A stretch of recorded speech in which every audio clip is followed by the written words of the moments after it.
നമ്മളെ പേഷ്യൻസിന് പലപ്പോഴും ഫേസ് ചെയ്യാവുന്ന ഒരു ബുദ്ധിമുട്ടാണ് നമ്മുടെ ഡോക്ടറുടെ കമ്മ്യൂണിക്കേഷനിൽ കൺഫ്യൂഷൻസ് ഉണ്ടാവാനുള്ള സാധ്യത.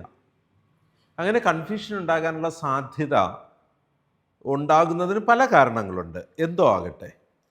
പക്ഷെ ആ പേഷ്യൻറ്റിന് പറഞ്ഞ ട്രീറ്റ്മെൻറ്റുമായിട്ട് ബന്ധപ്പെട്ട് ഒരു സെക്കൻഡ് ഒപ്പീനിയൻ, ഒരു അഡീഷണൽ ഒപ്പീനിയൻ എടുക്കാനുള്ള നമ്മൾ പറഞ്ഞ ട്രീറ്റ്മെൻറ്റ് കെയർ പ്ലാൻ ഇങ്ങനെ തന്നെയാണോ എനിക്ക് നല്ലത്, അല്ലെങ്കിൽ ഈ ഒരു ട്രീറ്റ്മെൻറ്റ് മാത്രമേ ഉള്ളോ, മറ്റൊരു ട്രീറ്റ്മെൻറ്റ് കുറച്ചുകൂടി ബെറ്റർ ഓപ്ഷൻ ഉണ്ടോ എന്നൊക്കെ മറ്റൊരു ഫിസിഷ്യനോടോ മറ്റൊരു പർട്ടിക്കുലർ സ്പെഷ്യലിസ്റ്റിനോടോ ചോദിക്കുന്നതിന്, ഇവാലുവേഷൻ നടത്തുന്നതിന് പേഷ്യൻറ്റിന് റൈറ്റ് ഉണ്ട്.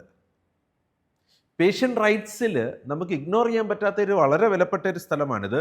എനിക്കതിൽ വളരെ സന്തോഷമാണ്. എൻ്റെ വൈഫ് ഒരു ട്രീറ്റ്മെൻറ്റിനായിട്ട് ഹോസ്പിറ്റലൈസ്ഡ് ആയ സമയത്ത്, അദ്ദേഹം വളരെ പ്രായമുള്ള മനുഷ്യനാണ്, വളരെ എക്സ്പെർട്ടാണ്, പക്ഷെ അദ്ദേഹം പറയുന്ന പല കാര്യങ്ങളും നമുക്ക് മനസ്സിലാകുന്നില്ല എന്നൊരു കൺഫ്യൂഷൻ ഞാൻ പറയുമ്പോൾ അവിടുത്തെ ഡയറക്ടർ അച്ഛൻ തന്നെ, one of the management team member തന്നെ അവിടുത്തെ മറ്റൊരു സെയിം സ്പെഷ്യലിസ്റ്റിൻ്റെ അടുത്ത് എന്നെ എത്തിച്ചു.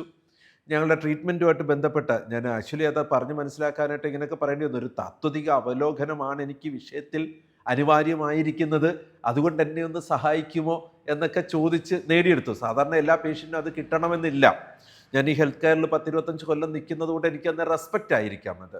ആ താത്വിക അവലോകനത്തിനുള്ള അവസരം എനിക്ക് അവസരവാദപരമായി അല്ലെങ്കിൽ പോലും ക്രിയേറ്റ് ചെയ്യപ്പെട്ട് കിട്ടിയത്. അപ്പം നമ്മുടെ ഹോസ്പിറ്റലുകളിൽ സാധാരണക്കാരായ പേഷ്യൻ്റ് വരുമ്പോൾ അവർക്കുണ്ടാകുന്ന കൺഫ്യൂഷൻസ് തീർക്കാനായിട്ട് നമ്മുടെ ഇൻഹൗസ് ആയിരിക്കാം, എക്സ്റ്റേണൽ ആകാം, ഒരു ഡോക്ടറോട് അവർക്ക് ഒരു ഇവാലുവേഷൻ നടത്തണം, കൺസൾട്ടേഷൻ നടത്തണം എന്ന് പറഞ്ഞാൽ, ഒരു സെക്കൻഡ് ഒപ്പീനിയൻ, ഒരു അഡീഷണൽ ഒപ്പീനിയൻ എടുക്കണമെന്ന് പറഞ്ഞാൽ അത് എടുക്കുന്നതിന് ഉള്ള റൈറ്റ് അവർക്കുണ്ട്.